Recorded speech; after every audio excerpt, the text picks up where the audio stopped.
BRICS के summit में मौजूद हैं चाइना के Xi Jinping, Narendra Modi India से वो भी आ चुके हैं और ईरान के मसूद पज़ेश्कियां भी इस वक्त वहाँ मौजूद हैं।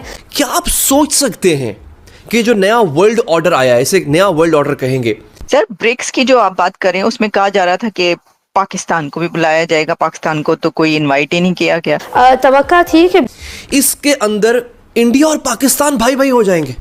मेरे लिए बड़ी हैरानी की बात है, ये बहुत बड़ी खबर है और इंडिया पाकिस्तान को सपोर्ट कर रहा है।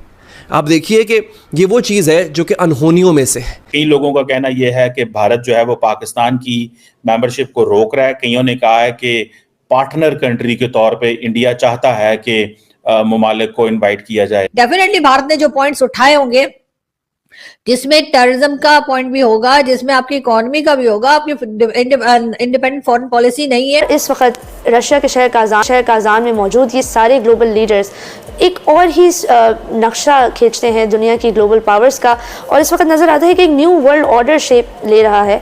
तो मुमताज ज़हरा बलोच का कहना था कि पाकिस्तान को इनवाइट नहीं किया गया ब्रिक्स में। पाकिस्तान अगर इस मीटिंग का परमानेंट मेंबर बनना चाहता है तो उसके लिए हिंदुस्तान का सहारा लेना पाकिस्तान के लिए बहुत सख्त जरूरत है, क्योंकि पाकिस्तान हिंदुस्तान उस मीटिंग का सबसे सॉलिड मेंबर है। एक बहुत ही नाजुक सूरत हाल है और ये एंट्री की वेट कर रहे थे और पुतिन ने अपने कंट्री में भी इनकी एंट्री बैन कर दी है। शहबाज शरीफ को नहीं बुलाया। मैं तो पढ़ी थी, जियो में पब्लिश हुआ कि बड़ी उम्मीद है पाकिस्तान को कि इंडिया जो है वो सपोर्ट करेगा पाकिस्तान।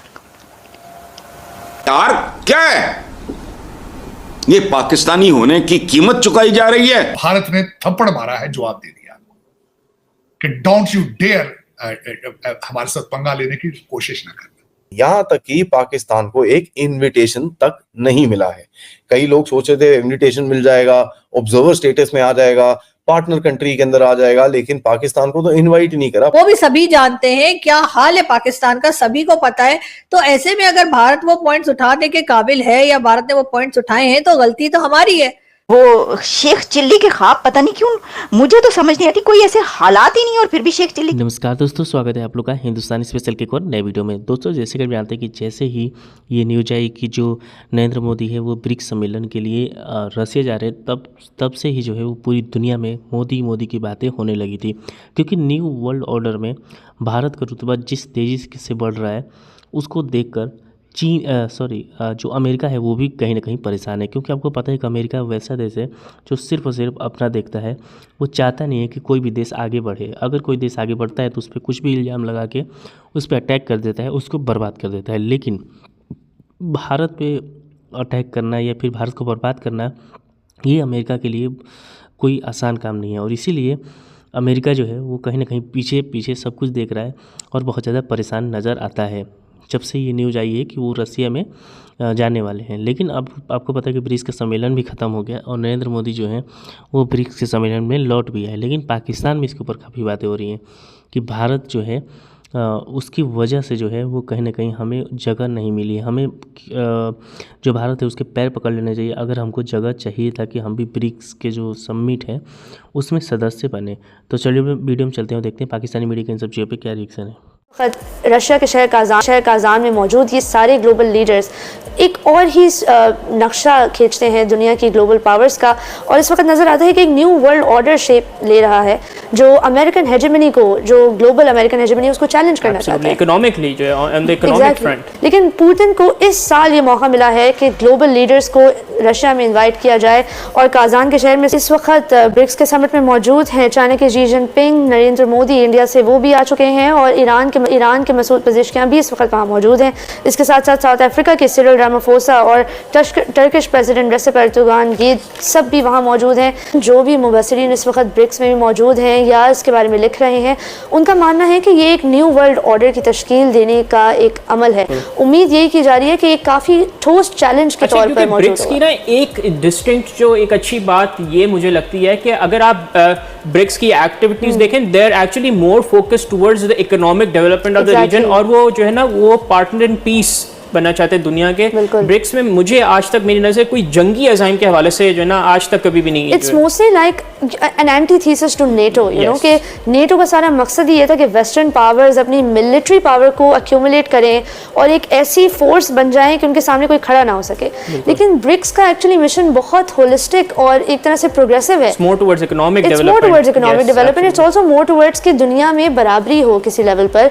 ये जो अमेरिकन हेजेमनी है कि पूरी दुनिया में हम कोई फैसला ही नहीं कर सकते जब तक अमेरिका की तरफ से यस ना आए, तो ये बहुत ही क्रिटिकल सही कहा। और आज की दुनिया को जरूरत ही नाज़रीन इकोनॉमिक डेवलपमेंट की है, और अगर इसी तरह ब्रिक्स के प्लेटफॉर्म प्रॉपर्ली काम करे टुवर्ड्स इकोनॉमिक इंटीग्रेशन लाइक यूरोपीय यूनियन, तो I think this can work really well for the entire reason. तो उन्होंने कहा है कि हमने किया था लेकिन नो एंट्री का बोर्ड, कि भाई नहीं एंटर होने दिया गया, नहीं शामिल होने दिया गया। चाइना को कहना चाहिए था, मैंने पहले भी कहा, मैं तो अभी भी ये कह रही हूँ, चाइना की कर रहा है, आप उसको बोलते तो इंडिया को तो क्यों बोलना था आपने? वो उसकी क्या रिस्पॉन्सिबिलिटी, वो क्यों? वो अलग बात है कि वो एक समझता है कि कंट्रीज और आगे आएं, और जैसे कई एक कंट्रीज को लाने वाला इंडिया ब्रिक्स के अंदर, ये देखते हुए वो खुद भी कोई कोशिश करता और पाकिस्तान को भी लिया। लेकिन इसके लिए तो आपको कोशिशें करनी चाहिए थी ना, अच्छे रिलेशंस और सब, वो तो आपने किया नहीं। तो इस तरह तो होता है, इस तरह के कामों में क्यों उदास? अपने आप को इतना कमजोर कर बैठे हैं, हम अपनी ही सेल्फिश होकर अपने आप को ही तबाह कर लिया हमने कि जी हम, हमारे यहाँ ना तो इंडिपेंडेंट फॉरेन पॉलिसी है, ना हम इकोनॉमी पे काम करते हैं। एक ऐसी कंट्री जो कि इस वक्त वर्ल्ड नंबर 4 पर है और वो जो है नंबर 3 पे जाने की कोशिशों में है इकोनॉमी में, बात उसकी सुनी जाएगी या बात उसकी सुनी जाएगी जिसका लिए लोग ये कहते हैं कि अगर ये ब्रिक्स में चले गए होते तो वहां भी कटोरा लेके घूम रहे होते। आपने अपनी हालत खुद भिखारियों वाली कर ली है, और भारत ने अपनी जो एक इमेज बनाई है या भारत ने जो काम किया है, मेहनत की है अपनी इकोनॉमी पे, वो उसका फल खा रहे हैं। उसकी वजह क्या है नाजरीन? एक बात याद रखिएगा, तरक्की यानी डेवलपमेंट, पैसा, टेक्नोलॉजी, ये सब चीज़ें अब वेस्ट से शिफ्ट होकर ईस्ट की तरफ आ रही हैं। ईस्ट के अंदर जो है, जो बड़ी इकोनॉमीज़ हैं वो कौन सी हैं? चाइना, रूस, रशिया और इंडिया। पाकिस्तान एक इमर्जिंग इकोनॉमी की तरफ जा रहा है। पाकिस्तान के हालात ख़राब थे लेकिन अब बेहतर हो रहे हैं। तो दोस्तों, इंडिया और पाकिस्तान एक होने जा रहे हैं। वो कैसे होने जा रहे हैं? मेरे पास खबर है, मैं आपको खबर दूंगा। रूस ने क्या किया है दोस्तों? ब्रिक्स समिट हुआ है। अच्छा, ये ब्रिक्स क्या है? बेसिकली ब्राज़ील, रशिया, इंडिया और चाइना और साउथ अफ्रीका, ये ममालिक थे शुरू के। ब्रिक्स बनता है इसका। इन्होंने ये कहा कि जनाब हम डॉलर पर इन्हसार छोड़ते हैं, हम अपनी करेंसी बनाते हैं, या हम यूं करेंगे जो आपसी जो ट्रेड है उसको हम अपनी नेशनल करेंसीज में करेंगे। ये तंजीम बनी कुछ साल पहले। हुआ ये कि ये तंजीम इतनी कामयाब हुई कि आहिस्ता आहिस्ता बाकी ममालिक ने भी इसमें आना शुरू कर दिया। इंडिया ने रिक्वेस्ट की, इंडिया को ब्रिक्स में शामिल कर लिया गया। फिर उसके बाद दीगर ममालिक भी आना शुरू हो गया इसमें। सऊदी अरब इसका हिस्सा बन गया, यूएई इसका हिस्सा बन गया। अच्छा, अब इजिप्ट इसका हिस्सा है। अब नाज़रीन ये हुआ है कि ब्रिक्स समिट, ब्रिक्स का इजलास होता है। पूरी दुनिया कह रही थी कि यूक्रेन वॉर की वजह से सदर पुतिन अकेला रह गया।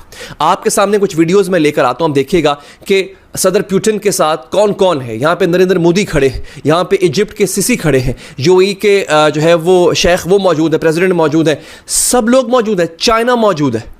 सदर पुतिन ने सिफारती सतह में बता दिया है कि दुनिया की जो बड़ी सुपर पावर्स हैं वो इधर मेरे पास खड़ी हैं, अमेरिका अकेला है। ब्रिटेन अब सुपर पावर के दर्जे से बहुत दूर है।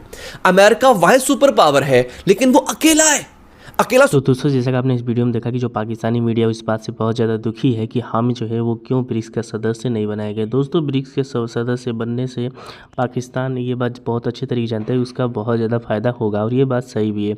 लेकिन क्योंकि पाकिस्तान की उतनी हैसियत नहीं है कि वो अभी ब्रिक्स का सदस्य बन जाए, और इसीलिए दुनिया का कोई भी मुल्क जो है जो कि ब्रिक्स में सदस्य है, जैसे कि चीन की बात करें, हम भारत की तो बात ही छोड़ दें, भारत से तो पाकिस्तान की दुश्मनी रहती है, अगर चीन जो कि उनका सबसे अच्छा दोस्त पाकिस्तान ही इस बात को कहते हैं, उसने भी जो है वो कहीं ना कहीं जो पाकिस्तान है उसको ब्रिक्स सम्मेलन में जो सदस्य है वो उसको बनने से, उसके बनने पर कोई बात नहीं, मतलब आप समझ सकते हैं कि पाकिस्तान की हैसियत पूरी दुनिया में तो बिल्कुल ख़त्म हो ही गई है। लेकिन पाकिस्तान ये चाहता है कि कैसे भी करके ब्रिक्स का जो सदस्य है वो बन जाता है, क्योंकि इसे बहुत ज़्यादा उसको फ़ायदा मिलने वाली है। लेकिन जिस तरीके से न्यू वर्ल्ड ऑर्डर में भारत का रुतबा बढ़ रहा है वो कहीं ना कहीं आश्चर्यजनक है सभी देशों के लिए, क्योंकि सभी देशों को ऐसा नहीं लग रहा था नरेंद्र मोदी से आने से पहले, मतलब 2014 से पहले, कि भारत इतनी तेज़ी से ग्रो करेगा और साथ साथ पूरी दुनिया में अपना रुतबा बढ़ाएगा। लेकिन जिस तेज़ी से भारत आगे बढ़ा है और साथ ही साथ उसका रुतबा बढ़ा है वो कहीं ना कहीं परेशान इन लोगों को करता है। तो दोस्तों आज के लिए इतना ही। आई थिंक आप लोग को वीडियो अच्छा लगा। वीडियो को लाइक और चैनल हिंदुस्तानी स्पेशल को सब्सक्राइब कर लें, क्योंकि हम आपके लिए इंटरेस्टिंग वीडियो लाते रहते हैं। मिलेंगे इस न्यू तब तक एक तरह हिंदुस्तानी स्पेशल।